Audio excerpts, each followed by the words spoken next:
ஆனா இன்னைக்கு எப்பொழுதுமே நாம் எப்படி சொல்லுவோம்னா, தமிழ்நாட்டில் கேட்காத விஷயங்கள்லாம் கடந்த 3 ஆண்டுகளாக கேட்க ஆரம்பித்திருக்கின்றோம். அதாவது கேங் ரேப், நிர்பயா போன்ற ஒரு கேங் ரேப்பை முதல்ல கேள்விப்பட்டோம்.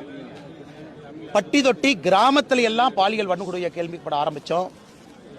அண்ணா பல்கலைக்கழகம் போன்ற சென்னையில் மோஸ்ட் செக்யூரான ஒரு ஸ்பேஸ், இன்னைக்கு சென்னையில் பாதுகாப்பு இருக்கக்கூடிய ஒரு இடம் அப்படின்னா அண்ணா பல்கலைக்கழகம் நம்ம சொல்றோம். இன்னைக்கு அண்ணா பல்கலைக்கழகத்தில் நேற்று இரவு 24ஆம் தேதி இரவு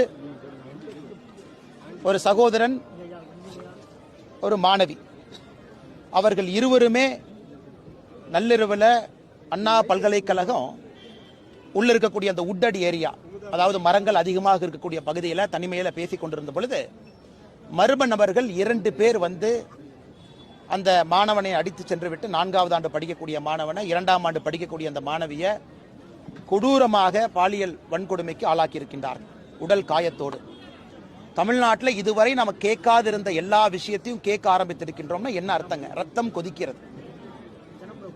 ஒரு மாணவிக்கு தமிழ்நாட்டினுடைய தலைநகரத்தில் மைய புள்ளியில அண்ணா பல்கலைக்கழக வளாகத்திற்குள்ள இது நடக்குதுன்னா சாதாரண நம்முடைய குழந்தைகளுடைய நிலைமையை நினைச்சு பாருங்க. இன்னைக்கு அதை விட அதிர்ச்சியூட்டக்கூடிய தகவல் என்னன்னா, அங்க இருக்கக்கூடிய சிசிடிவி பழுதடைந்திருக்கிறது. எந்த சிசிடிவியும் வேலை செய்யல அப்படின்னு இன்னொரு அதிர்ச்சியான தகவலை சொல்றாங்க. மழை பெஞ்சனால அருந்திருக்கிறது.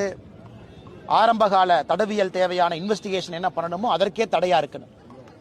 ஆனால் பாரதிய ஜனதா கட்சி இதை வன்மையாக, தமிழக அரசை மிக வன்மையாக, ஸ்ட்ராங்கஸ்ட் பாசிபிள் லாங்குவேஜில் நாங்கள் கண்டிக்கிறோம்.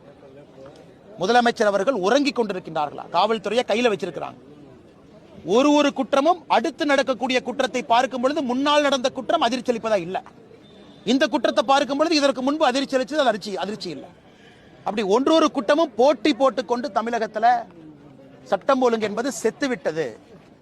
சட்டம் ஒழுங்கு என்பது தீவிரவாதிகளுக்காக இருக்கட்டும், ரவுடிகளா இருக்கட்டும், எந்த குற்றம் செய்யக்கூடியவங்க கூட ஒரு பயத்தை ஏற்படாத ஒரு சட்டம் ஒழுங்கு நம்ம வச்சிருக்கோம். நான் பலமுறை சொல்லிக் கொண்டிருக்கின்றேன், காவல்துறையில அரசியல கலந்துட்டீங்க, அதனால காவல்துறை செயலிழந்து இருக்கிறது. அதற்கு ஒரு உதாரணம் இன்னைக்கு. ஆனால் தயவு செய்து முதலமைச்சர் நான் கேட்டுக்கிறேன், முதலும் கடைசியுமா அது இருக்கட்டும். முதலும் கடைசியுமா மிக மிக மிக கடுமையான நடவடிக்கை என்ன எடுக்கணுமோ அதில் எடுங்க, மிக கடுமையான நடவடிக்கை. அடுத்து இது போன்ற ஒரு குற்றத்தை அந்த கல்லூரி மாணவி தன்னுடைய சொந்த இடத்துக்குள்ள, படிக்கக்கூடிய இடத்துக்குள்ள, கல்லூரி வளாகத்திற்குள்ள அந்த கல்லூரி மாணவியை 2 பேர் கயவர்கள் இது போன்ற பலாத்காரம் செய்திருக்கிறாங்க அப்படின்னா என்ன ஒரு தைரியம் இருக்கணும்? அதனால் என்ன சொல்வதென்று எங்களுக்கும் தெரியவில்லை. செயலிழந்து இருக்கக்கூடிய தமிழக அரசு இனியாவது கொஞ்சமாவது தலை நிமிர்ந்து நிற்க வேண்டும், காவல்துறைக்கு அதிகாரம் கொடுக்க வேண்டும் என்பது மட்டும்தான் எங்களுடைய ஒரே விருப்பமாக இருக்கிறது. அது நடக்கும் என்று ஆண்டவனை நம்புகின்றோம், வேண்டுகின்றோம்.